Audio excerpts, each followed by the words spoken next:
எங்கள் அப்பா அவரை விட என்னை அதிகமாக புரிஞ்சு வச்சுக்கிறவங்க வேறு யாரும் கிடையாது. அவரோட ஹெல்ப் இல்லாமல் என்னால் பாஸ் பண்ணியிருக்க முடியுமானா டெஃபினெட்லி நாட். அவங்க அப்பா தான் எல்லாத்துக்குமே. இப்போ டெல்லியிலேருந்து ஃபோன் வந்தது, இப்படி ரிசல்ட்டு வந்துடுச்சு, நீ பாஸ் ஆகிட்ட அப்படின்னு சொன்ன உடனே ஒரே சந்தோஷம்தான். என்ன சொல்கிறது, 6.25 மாதத்தில் பிறந்தது. அவன் வெட்டி கடை வச்சு கையில் கொடுத்துருப்பா, எனக்கு ஏதோ ஒரு தொழில் செஞ்சுட்டு போட்டோம், இவனுக்கு கூப்பிட்டு இவன்லாம் போய் படித்து இப்போ என்னது பண்ண போகிறான்ட்டுலாம் கொஞ்சம் கிண்டலாகவும் பேசினாங்க எல்லாமே. நாங்கள் அதெல்லாம் காதிலே வாங்கலை.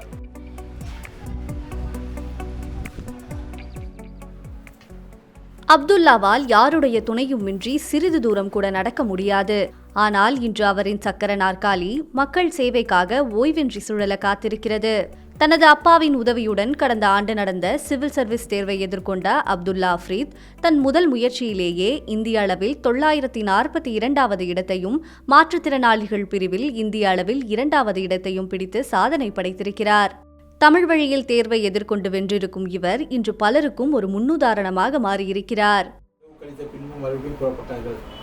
சில நாளிகைகளுக்கு பின் முத்துப்பட்டனுக்கு தாகம் உண்டாயிற்று. என்ன எக்ஸாம்பிளாலாம் எடுத்துக்க தேவையில்லை. என் அப்பா போடா உன்னையே பிடிச்சிட்டு கிடக்கணும் அப்படின்னு விட்டுருந்தாங்கனாலோ, என்னோடய வாலண்டியர்ஸ் மென்டர்ஸ் உன்னையே பார்த்துட்டு இருந்தால் நான் மற்ற ஸ்டூடெண்ட்ஸை எப்போட பார்க்கறதும் உன் கம்பெனியை பார்க்கறது தான் எனக்கு வேலையான்னு விட்டுருந்தாலும் ஒரு ஆள் வர முடியாது. அதனால தான் சொன்னேன், நான் பெருசு கிடையாது, I am not a inspiration. எனக்கு ஹெல்ப் பண்ணுறவங்க தான் பெருசு, அவங்க தான் கிடைக்க மாட்டாங்க. பார்வை குறைபாடும் உள்ள அப்துல்லாவால் ஒருவர் சொல்லி அதனை கேட்டு மட்டுமே படிக்க முடியும். அதனால் பள்ளி பருவம் தொடங்கி சிவில் சர்வீஸ் தேர்வு வரையிலும் அப்பா அப்துல் அசீம் பாடங்களை படித்து காட்டி அப்துல்லாவுக்கு துணையாக இருந்திருக்கிறார். +2 முடிஞ்சோடனே சொன்னாங்க, காலேஜ் சேர்த்தும்போது இங்கேருந்து எதுக்கு பிஹெச்டி சேர்த்துனேன், அவ்வளோ தூரம் போயிட்டு வர முடியுமா, உன்னால் முடியுமான்ட்டு எல்லாம் தடங்கள் நிறைய வந்துச்சு. யார் பேச்சையும் கேட்க மாட்டேங்கிறேன், பையன் பேச்சு கேட்டு போகிறான் பண்ணுறான்ட்டு. அதே மாதிரி பையனும் படித்தான், நானும் படிக்க வச்சேன். எல்லாம் இப்போ என்ன அப்படியே திரும்பிட்டாங்க, நல்லா படிக்க வச்சுட்டேன், ஃபேமிலியிலே இருக்கிறாங்கிட்ட அவங்கவுங்க ஃபோனில் ஸ்டேட்டஸ் போட ஆரம்பிச்சிட்டாங்க. அது எல்லாம் தாண்டி வரும்போது எனக்கு இருக்கிற அது சந்தோஷம் இருக்குல்ல, பயங்கரமான சந்தோஷம். அது சந்தோஷம் சொல்ல முடியாது. அது எப்படின்னா, ஒரு லேடிஸ்னால் அப்படின்னு நீங்கள் டக்குனுக்கு ஓடி போய் இது பண்ணிக்கலாம். நம்ம என்ன அப்படின்னா பையனை பிடிச்சி அணைச்சி தட்டி தான் கொடுக்க முடியும். கோவை குண்டுவெடிப்பு சம்பவம் நடந்து கிட்டத்தட்ட 28 ஆண்டுகள் கடந்துவிட்டன. ஆனாலும் அங்குள்ள இஸ்லாமியர்கள் மீதான பார்வை இன்னும் மாறவில்லை.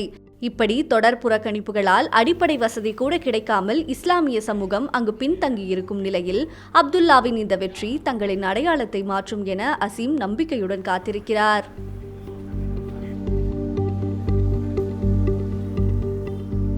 பாம்பிளாஸ்க்கு அப்புறம் அந்த ஏரியாவில் ரெட் அலர்ட் மாதிரி ஆயிடுச்சு இந்த ஏரியா. நம்ம எந்த ஏரியான்னு அப்படின்னா உக்கடான் அப்படின்னா உக்கடான் ஏரியானாங்கனாவே இது வேறு மாதிரிங்கிற மாதிரி ஒரு திங்கிங் வருது எல்லாத்துக்கும்.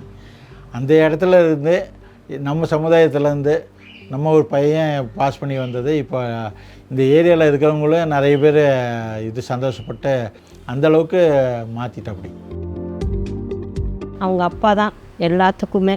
நாங்கள் கூட அவங்களுக்கு உடம்பு சரியில்லாம போது கஷ்டப்பட்டோம். நாங்கள் ரொம்ப அவனுக்கு கஷ்டப்படும் போது, உனக்கு வேண்டாடா இவ்வளோ படிப்பலாம், நீ வேறு படிப்பாவது எடுத்து படி அப்படின்னு சொன்னதுக்கு அவன் மாட்டேன்னு சொல்லிட்டான்.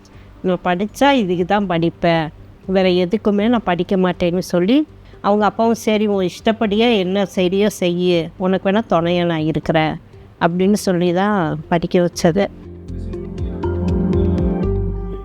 ஃபஸ்ட்டு எல்லோரும் சிவில் சர்வீஸை பார்த்து பயப்படுறாங்க, அந்த பயமே இருக்கக்கூடாது.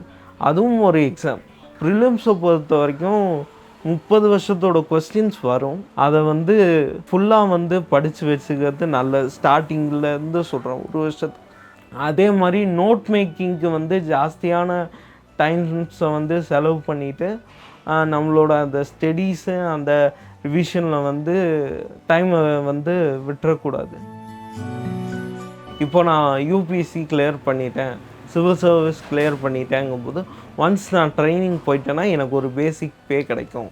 அதை வச்சு என் ஃபேமிலியை நான் நல்லபடியாக பார்த்துக்கலான்னு நினைக்கும் போது ஒரு ஸ்பெஷல்லி ஏபிள்டு கூட இந்த ஹாப்பினஸை ஒரு கவர்மெண்ட் எக்ஸாம் வந்து தருது, அதுவும் இந்த டாப் லெவல் கவர்மெண்ட் எக்ஸாமே வந்து தருது அப்படின்னு நினச்சி பார்க்கும்போது ரொம்ப ஹாப்பியாக இருக்கும்.